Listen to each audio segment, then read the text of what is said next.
Mike, check 1 2 1 2. It's the Y2K collector. And the hours you put into a video game will never match the hours you put into doing something in real life. I started playing Pokemon Red again at the beginning of this week, and it's easy to see how you can wind up putting a lot of hours into a video game. But even in just this week, just since I would say Sunday, so these last 3 days, I started to realize how much I was missing out on because of the amount of time I was putting into playing Pokemon. And I actually really like the first 2 to 3 Pokemon games. I really do. Everything after that, I kind of fell off the grid, but I really do enjoy playing Pokemon Red, Pokemon Blue, and I'm trying to get into Pokemon Yellow. Now, the thing is that, a lot of times because I am a collector, and I talk a lot about collecting on my channel, a lot of the comments that I get, might insinuate that I don't play video games, that I'm a shelf collector, that, I collect to be able to flex, um, you know, so many things that I see. And I guess it's because I don't live up to the gaming standards that some folks may have set for themselves. I've seen people talk about how they've put 30 hours into a game, 40 hours, 60 hours into a game.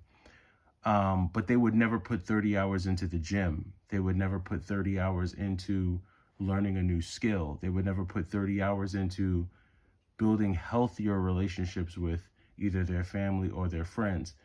And there has to come a balance in everything that you do. Now, I think that I currently have a healthy balance between collecting and gaming. Collecting, the reality is that if you wanted to collect games, technically you could do it without ever leaving your home. You could do it from literally an armchair just by swiping away on eBay and Mercari. Obviously, that's not the most fun way. Um, I prefer to go out there and hunt. But for me, I've always chosen the method of killing two birds with one stone. Meaning, if I'm going somewhere where there's a GameStop within feet of where I was originally going, I'm gonna pop into GameStop because a walkthrough of GameStop might take me all but 60 seconds. If I don't see anything that I'm looking for and they don't have anything behind the register, I'm out of there, right? Um, Same thing if I go to a game store, same thing if I blend game hunting into just my everyday chores and errands so that it doesn't feel like it's its own separate day or that its own separate event. Now, there have been times where I've had to take half of a day or even a whole day to drive a distance to either go to a game store or make a trade happen. There have been those days, but those are very few and far between. And I try to limit that because while you're playing video games and even while you're hunting for video games and collecting video games, real life is passing you by. If you're single and you're home alone and you don't have a significant other in your life, all the hours you spend playing video games could be hours you spend with, someone that you might want to get to know, a love interest of sorts. If you have children, right? And, you're putting in 40 hours a week. Are you putting 40 hours a week of time in hanging out with your children? If you're unemployed and you don't have a job, or even if you have a job, but you don't have the job you want, you don't have a job that can get you to where you want to be in life, are you putting the same amount of hours into building yourself, building your skills, or networking to where you want to go? And right now, like I'm getting ready to go to the gym, and I made a commitment with myself. I said, you know what? I'm not gonna put more hours into Pokemon than I have into building myself, working on myself physically, mentally, spiritually, spending time with my family, my daughter, my kids, and then I'll do some video game playing. And because I'm not really buying any games this month, I don't really have to worry about video game hunting. But once I do start hunting again, it'll be the same thing. It'll be health, mental health, physical health, family, friends, whatever spirituality you have. And then the gaming and stuff will come after that, because without that, things start to feel really off balance. And I can tell just based on some of the comments that I see, not only on my channel, but on other channels, you can almost tell when a person doesn't have balance, when they're just almost too invested into video games, whether it be playing them, collecting them, um, watching them on YouTube, talking about them on YouTube, commenting on YouTube. You can tell the people who are almost too vested into video games just based on the emotional responses that they have to certain things that are either said or certain videos that are made. And it screams that to most people, and a lot of people won't say it, but it screams that you need to touch grass and get a life and do something other than games. And it's not to knock anyone who loves playing video games. I'm not knocking you, but the overall message here is balance, balance, balance. Balance in life is key.